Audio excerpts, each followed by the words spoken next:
In this activity, we'll be creating a program that utilizes structures using the struct keyword. Once you're ready, let's hop into Visual Studio Code and get started. Once Visual Studio Code loads, navigate to your Activities directory.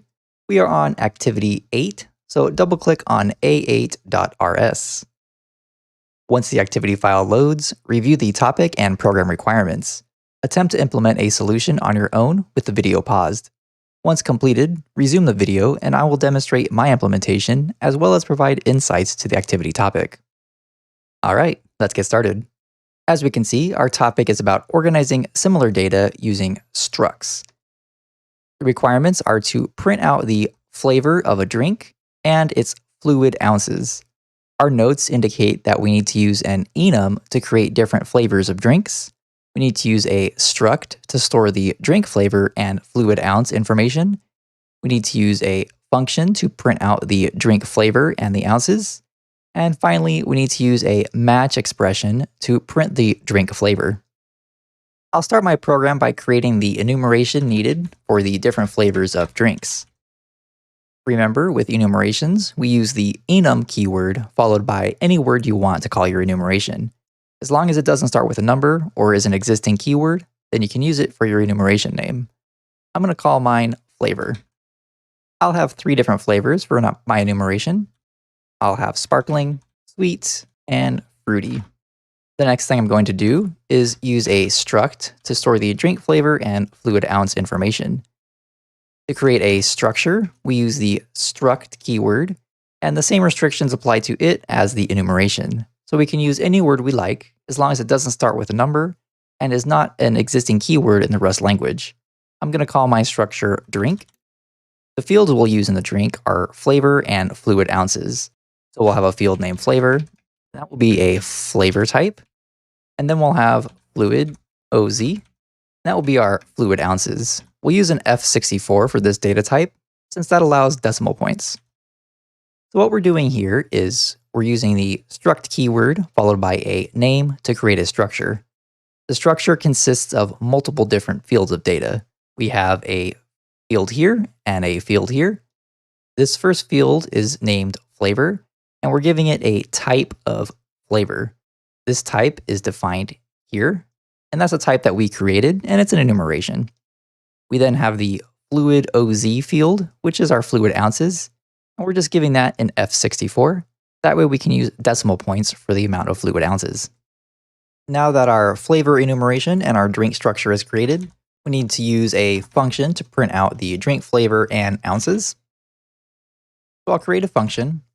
Remember, to create functions, we use the fn keyword. I'm going to name my function print drink. And it's going to accept a drink, which is a drink structure. We're not going to return any information since we're just printing out something to the terminal. We then need to use a match expression to print the drink flavor. So we'll use match on the drink. Now, in order to access the flavor here within the drink, we use a dot. So this drink here is the entire drink structure, and we're accessing just the flavor within the drink. That way we can print it out.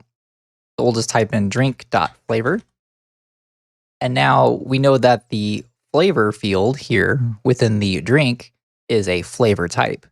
And that flavor type is an enumeration. What this means is that we need to account for all 3 possible flavors that are available. So I'll do so now. So for that flavor, we'll just print out sparkling. And then we'll do the same thing for the other 2 variants. Now that we have all 3 variants accounted for, we can also print out the fluid ounces. We'll use a print line macro. I'll just put in OZ, and we'll access the drink.fluid.OZ. Just like with the flavor here, we can access the fluid ounces by using a dot and then the name of the field, which is fluid ounces. So we have our drink type again, which is here. We're accessing the fluid OZ field, which is present right here. And we just need to use a dot to access any of the fields within the structure.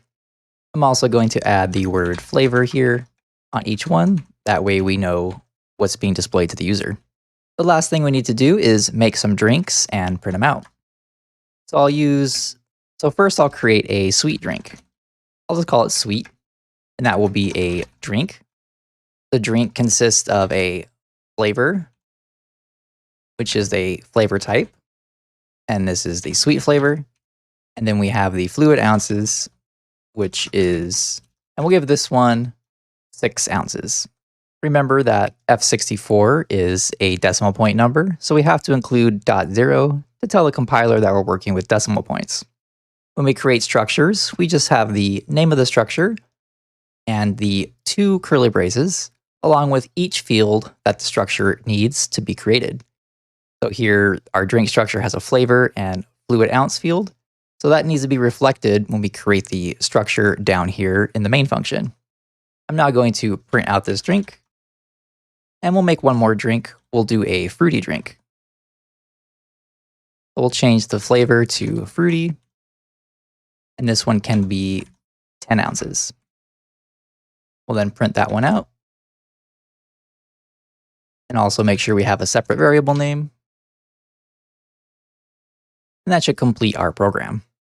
I'm going to walk through this program line by line so we can see exactly how it works. The first thing we're doing here on the right side is creating an enumeration named flavor. We're giving it 3 variants: sparkling, sweet, and fruity. We're then creating a structure named drink. We're giving it 2 fields, one named flavor, one named fluid OZ. The flavor field is a flavor type, which is indicated right here. It's not necessary to name the fields after the enumeration name, as long as the name of the field is clear on this purpose. In our case, the name of the field happens to be the same as the enumeration. However, that's not always the case, as we can see here with the fluid ounces. That's just an F64. So you can use whatever name you want, as long as they are descriptive. Next, over here on the left, we have our print drink function, which has a function argument of drink, and the argument is a type of drink. This drink type is defined here as a structure, and so we know that we'll have a flavor and a fluid ounce available within our function. We then use a match expression on this drink. So this drink will come into the function. We match on it. We access the flavor field by using a dot and the name of the field. So the name of the field is flavor, so we're accessing this flavor enumeration, and that flavor enumeration is defined here on the right, and it has 3 variants, which all must be accounted for since we're using a match expression. So here we account for each flavor and print out an appropriate message. Finally, after the flavor is printed, we print out the fluid ounces on the last line of the function by accessing the fluid OZ field within the drink structure. In our main function, we're creating a drink and assigning it to the variable named sweet. The drink is created using the name of the structure, 2 curly braces, and all the fields required of the structure. In the sweet drink case, we're creating a drink with a flavor of sweet and a fluid ounces of 6. We then print out the drink by calling the print drink function and using the sweet variable name. So this variable is going to come into here. Next, we create another drink named fruity, and we just set the flavor to fruity and then set the fluid ounces to 10, and then again call the print drink function with this fruity drink. When we run the program, we should have flavor sweet followed by 6.0 printed. After that, we should have a fruity flavor printed and then 10.0 for the ounces. Let's run it and see what we get. To run the program, go to Terminal, New Terminal, type in cargo run -q --bin. We are on activity 8 right here. So type in A8. And as we can see, we have our sweet drink with that 6 ounces, as we can see here, followed by our fruity drink at 10 ounces, which we can see here. This concludes the activity video on structures. I'll see you in the next presentation.